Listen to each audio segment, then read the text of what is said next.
unaanza kupoteza nguvu katika ulimwengu wa roho. Ndio maana nikasema simu inabidi uitumie, sio simu ikitumie.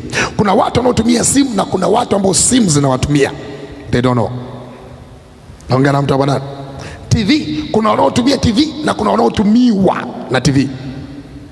Nikatoa angalizo moja la angalizo iwe macho rohoni, nikawaambia zamani wazazi walikuwa wakati wa chakula. Mimi nimekuta hicho kipindi, ninyi mlizaliwa 2000, Mungu awarehemu sana na Mungu awape ujasiri. Bwana Yesu asifiwe. Bwana asifiwe. Mimi hicho kipindi kimenikuta, kipindi ambacho ikifika saa 2 bibi anatukusanya, anaanza kutusimulia habari, hadithi. Bwana Yesu asifiwe. Ingawa hazikuwa za ukweli zile hadithi, wahusika Chaukalange, Zimwi na bibi mmoja mwenye matongotongo, shasikia hizo story. Bwana Yesu asifiwe. Ama sungura na fisi, lakini zilikuwa zinalenga kutujengea kuwa wema, kwamba kuwatendea watu mema. Mnanielewa sawa sawa? Na zimetusaidia sana. Lakini walitoa wapi wa Afrika?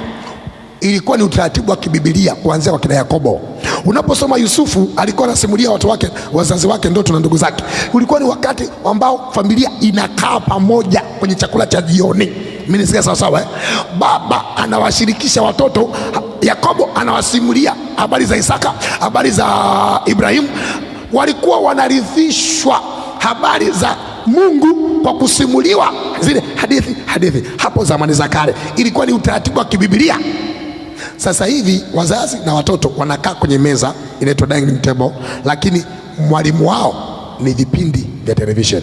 Sio tena baba anawafundisha watoto, sio baba anasimulia watoto mambo ya msingi, au mama. Wote baba na watoto, mwalimu wao television, either picha ya Kihindi, picha sijui ya Kistanfiria ama wote ndio wanaowafundishwa, wanakula hapo, wanakula. Kwa hiyo mtoto na wazazi, mwalimu wao ni television au simu.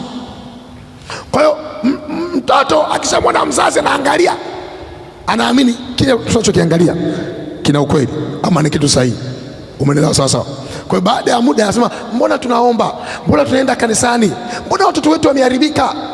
Wameharibika kwa sababu unawatunza vizuri, ila wanakula chakula kinachotoka kwenye program za television, program za TV. Na wengine nimeona siku hizi wananunulia watoto tablet ili kuwapunguza wasiwasumbue, wanawapa tablet. Anaangalia nini? Anaangalia katuni. Katuni zina nini? Katuni huwa ni image za viumbe vya kiroho vinachorwa kwa njia ya katuni. Ndio maana kuna katuni ya dragon, anatoa moto mdomoni, anapaa, anambawa. Ile ni kiumbe halisi katika ulimwengu wa roho. Kuna katuni ana jicho moja, ni pepo. Kuna mapepo yana jicho moja. Mara katuni sijui anatembea ana mguu mmoja, anatembelea tairi. Ni viumbe vya rohoni, vina zile image za makatuni. Sisi wakati wako tulikuwa tuna katuni za Tom na Jerry, paka na panya. Tunajua huyu ni paka, huyu ni panya. Mnanielewa sawa sawa? Bwana Yesu asifiwe. Yes. Kwa nini siku hizi wanatumia hizo program?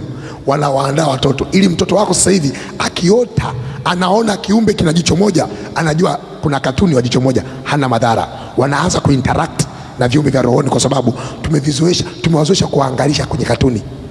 Wanaona ni vitu vya kawaida kuangalia. Kwa hiyo hata stuka, hata kwambia baba, leo nimeota mtoto mbaya, nimeona kitu chenye jicho moja, kwa sababu kila siku anakiangalia kwenye television, anafikiri ni kawaida. Uwe macho rohoni, uwe mlinzi wa nyumba yako. Nasema uwe mlinzi kwa jina la Yesu. Bwana Yesu asiwe. Bwana asiwe. Usingizi wa kiroho unasababishwa na uvivu. Uvivu hautaki kulipa gharama.